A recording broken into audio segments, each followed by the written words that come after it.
Want, what customers want. A client's not, or a customer's not a client until you've dealt business with them, so that solves that one. So what do customers want is the title there for you.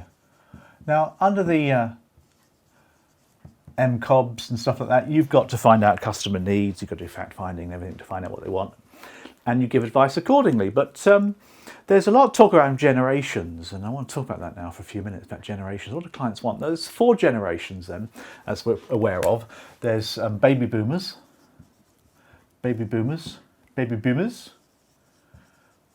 there's Gen X,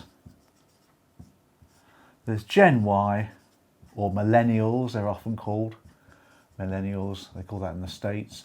And then there's Gen Z, which are the 4 generations. And we do a lot of work on generations now. It helps us to understand different people. Now, broadly speaking then, the 4 generations want these 4 things. The baby boomers, they want consumption. They want to consume things. Gen X, they want status. They want to be recognised for that one. Gen Y want experiences. There you go. You've probably heard these things before. And Gen Z want meaning, which is a bit heavy, isn't it? But it's quite true. Now, the point I'm making here is that these are stereotypes, aren't they? These are generalizations, but they're actually quite true. Because I've got 4 children. I've got 4 children aged between 20 and 25, 26 now. So I've got 3 Gen Ys, a couple of late Gen Ys as well, and 1 very early Gen Z as children.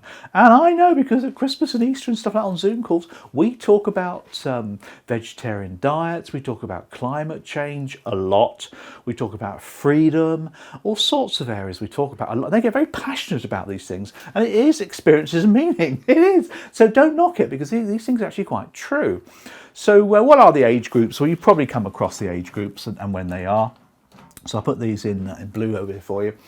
Baby boomers, end of the war pretty much to about 1965. Gen X from about 1965, over a couple of years, up to about 1980.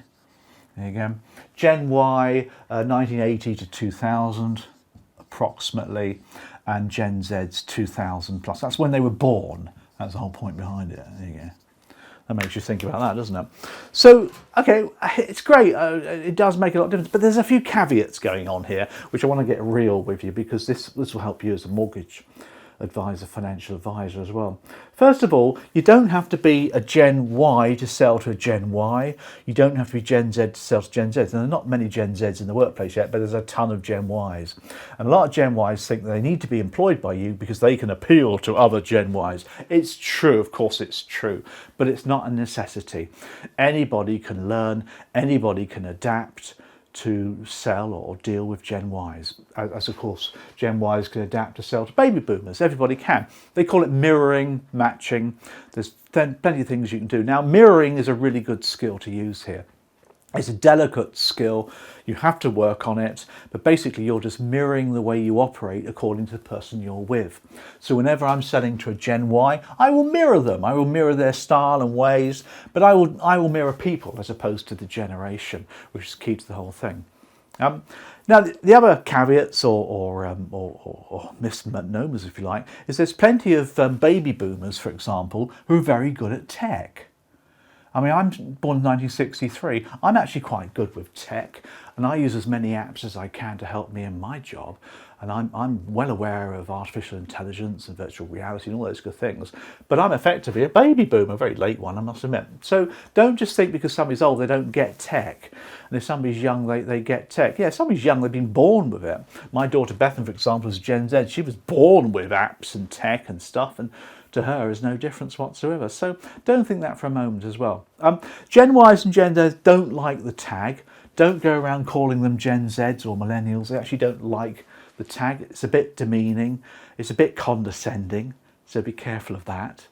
At a board meeting, do we have any Gen Ys in the employee workforce? It's a bit demeaning as well. So don't go there as well. If you're a baby boomer, and you've been tut-tutting too much recently of the younger generation, oh, they're always out partying, tut-tut-tut. then don't think back to when you were that age. You've done the same thing. Shelley and I drove through town. We came through town up by 131 near the Queen's Hotel in Cheltenham at the weekend, and the park area, which is called the Queen's Park, I think, was packed full of people, young people, just sitting down having a lovely time in the sunshine in the evenings, because it's daylight now, isn't it? And some people would have touched all these young people. They're ignoring social presence, all that kind of stuff. But the fact is, when we were 20, 19, 20, we would have done the same thing. Of course we would. So that's just the same thing about it as well, isn't it? Be careful of over generalisation as well. But the other thing as well, do get good at changing and adapting what we do. Be careful that you don't always do what you've always done because that's the way you've always done it. Take our industry, for example. There's plenty of old stalwarts in our industry that always do what they've always done because that's the way they've always done it. I've got BDMs on LinkedIn at the moment asking, should we be going out to see you? I hope we can because we're desperate to get back out again. Don't just go back to doing what you were always doing. I've got people running classroom training again because they've always done it that way. So be prepared to change and adapt, of course, according to the generations that you're with as well. And the final thing for you, which is a personal issue really, is generalisation's great and having a diverse workforce is great. But that doesn't help with diversity. Our sector needs to get diversity sorted. We've got a long, long way to go in our industry in order to get to diversity levels of other sectors as well. So generalisation around these generations is great, but diversity itself, we've got a long, long way to go. But, think about it. It's actually true. Consumption status experiences meaning. You won't go far wrong if you adopt those ideas. See you soon. Bye.